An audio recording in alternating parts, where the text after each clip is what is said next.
Welcome to my show and create. मैं Lily. Hollywood फिल्मों में हीरे के चोरों की जबरदस्त सफलता को देखते हुए कोई सोच सकता है कि लाखों हीरे लेकर चलना एक तस्वीर है, या कम से कम सही मात्रा में योजना, चालाक, अच्छे दिखने और किसी प्रकार के अंदरूनी कनेक्शन के साथ एक निश्चित चीज। वास्तविक दुनिया में निश्चित रूप से रत्नों के साथ खिसकने पर 2 घंटे से अधिक सावधानी से विचार किया जाता है। अगर आप हमारे चैनल पर नए हैं तो सब्सक्राइब करें। लेकिन ऐसे डकैती कभी कभी काम करते हैं और बहुत बार होते हैं।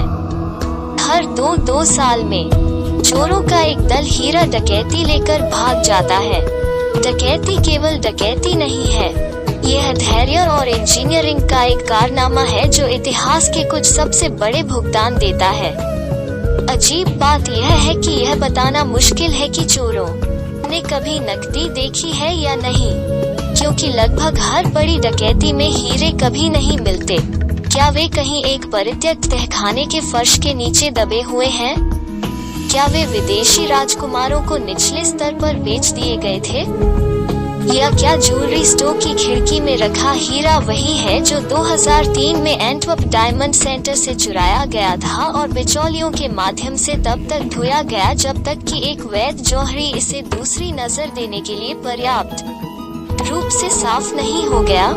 हम शायद कभी नहीं जान पाएंगे, लेकिन इतना पक्का है, उच्च सुरक्षा वाले हीरे लेने वाले चोरों में हिम्मत होती है। इस लेख में हम इतिहास के सबसे बड़े हीरे की डकैती को देखेंगे, जो पिछले कुछ दशकों में घटी है। हम देखेंगे कि चोरों को माल कैसे मिला, उन्होंने कितनी चोरी की और उसके बाद क्या हुआ। इस लेख में प्रत्येक डकैती किंवदंती का सामान है। क्या आप पहले के लिए तैयार हैं? मिलेनियम स्टार फेक आउट 2000 कहाँ पे? मिलेनियम डोम लंदन इंग्लैंड कब? 2000 कितना? लगभग $700 मिलियन। सामान्य तौर पर हीरे की डकैती उनके लिए लगभग हमेशा एक सिनेमाई अनुभव रखती है।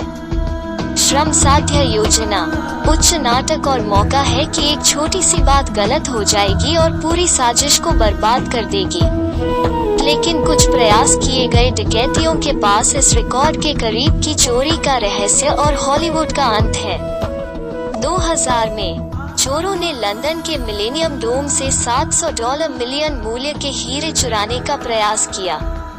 इच्छित लूट में शामिल थे विश्व प्रसिद्ध मिलेनियम स्टार हीरा, जिसका वजन 203.04 कैरेट था, और 12 नीले हीरे थे, जिनका वजन कुल 118 कैरेट था, जो सभी हीरा समूह डीबीएस के स्वामित्व में थे।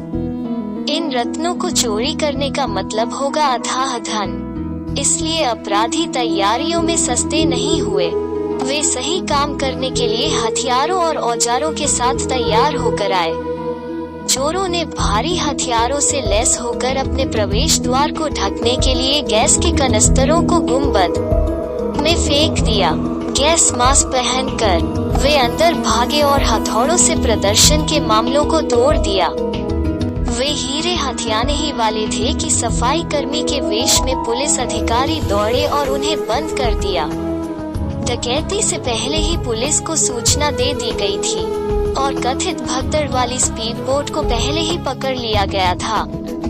यदि लुटेरे गहने हड़प कर भागने में सफल भी हो जाते, तो भी वे अपने ढोने पर व्याकुल हो जाते। प्रयास से एक रात पहले अधिकारियों ने असली रत्नों को नकली के साथ बदल दिया था, ताकि यह सुनिश्चित हो सके कि छापे के परिणाम से कोई फर्क नहीं पड़ता।